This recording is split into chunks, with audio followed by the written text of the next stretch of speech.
आप लोगों ने बार-बार सुना होगा प्रेसिडेंट डोनाल्ड ट्रंप ने बार-बार अपनी प्रेस कॉन्फ्रेंस में कहा है कि अभी जो वॉर चल रहा है, जो ऑब्जेक्टिव्स हैं वो धीरे-धीरे शिफ्ट हो रहे हैं। अभी खार्ग आइलैंड को जो है कैप्चर करने की बात हो रही है। नाउ लेट्स अंडरस्टैंड कि क्यों इतना ज़रूरी है, why does America want to capture this island और इसकी ज्योग्राफी भी साथ-साथ में हम समझते हैं।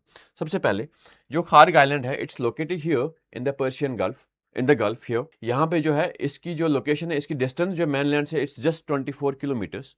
इसका जो साइज है इट्स 8 किलोमीटर्स फ्रॉम हियर और बीच में 2 टू 3 किलोमीटर्स यहाँ से, तो ओवरऑल 25-26 स्क्वायर किलोमीटर्स टोटल इस पूरे आइलैंड की जो है is the size of it. Now why do America wants to capture this island, let's understand. इस आइलैंड से जो है 90% of total Iranian crude exports जो है इसी पर्टिकुलर आइलैंड से एक्सपोर्ट की जाती है और mostly that crude goes to China. Second thing that is it's regarded as a single point of failure for the Iranian economy, क्योंकि 90% तेल यहाँ से एक्सपोर्ट होता है ईरान का, तो अगर इस पे कब्जा किया जाता है तो आपकी इकोनॉमी को है सिंगल पॉइंट ऑफ फेलियर इसको समझा जाता है। तीसरी चीज, तो pressure Tehran to open the Strait of Hormuz.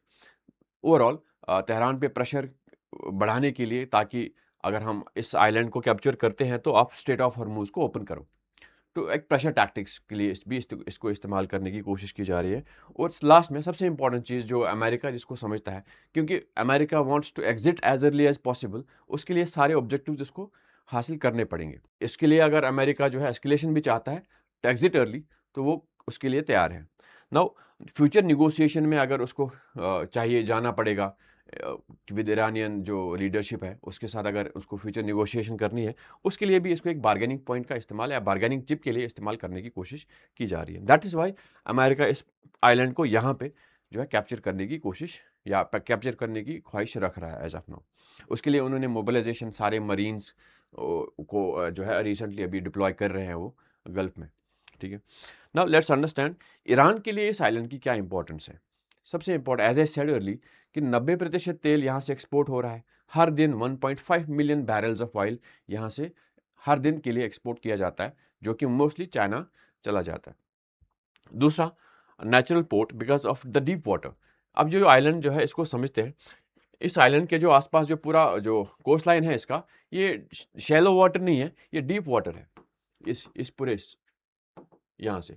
अब डीप वाटर जो है होता है, इसमें जो बड़े-बड़े शिप्स हैं इजीली डॉक कर सकते हैं इस पर्टिकुलर इलाके में हियर। तो डॉकिंग बड़े-बड़े शिप्स के में आपको ऑयल एक्सपोर्ट करना है, उसके लिए बड़े शिप्स चाहिए होते हैं, तो बड़े शिप्स कैन इजीली डॉक ताकि वो तेल यहाँ से भर के और वहाँ से चले जाएँ। तो उसके लिए ये आइलैंड बहुत ज़रूरी है ईरानियन पर्सपेक्टिव के लिए, ईरानियन इकोनॉमी के लिए। दैट इज़ व्हाई यहाँ पे आपको एक्स्ट्रा पोर्ट्स नहीं बनाने पड़ रहे हैं। आपके लिए आसान होता है एज़ अ कंट्री कि अगर आप यहाँ से ऑयल एक्सपोर्ट कर रहे हैं, क्योंकि डीप वाटर है। ठीक है? और सबसे इंपॉर्टेंट चीज़ जो हमको समझना है, 30 million barrels of oil storage capacity है इसकी। इस पर्टिकुलर आइलैंड पे ईरान जो है अपने 30 मिलियन बैरल जो है यहाँ पे स्टोर करता है।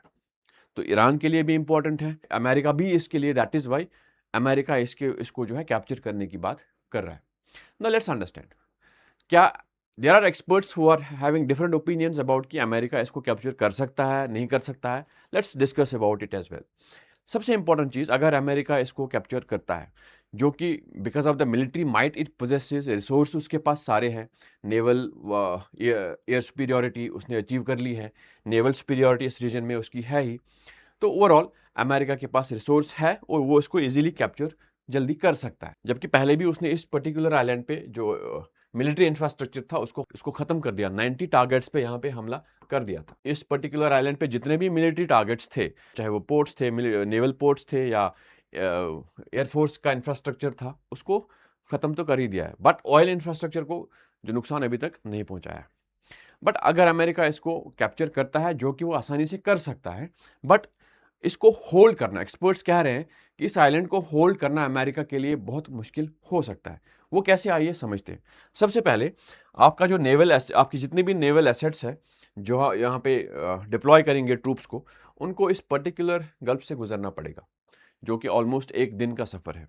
तो एक दिन के अंदर अंदर ईरान विल रिटेलिएट, पहले आपको यहाँ से जाना मुश्किल कर देगा। तो उसके अलावा यहाँ से पूरे इलाके में माइंस बिछा सकते हैं और जो भी मिलिट्री कैपेबिलिटीज़ ईरान की हैं वो यहाँ पे इस्तेमाल कर सकता है। दूसरा, आप सिर्फ 24 किलोमीटर इसकी जो है डिस्टेंस है मेनलैंड से, तो it comes under direct artillery fire, यहाँ पे आ सकता है।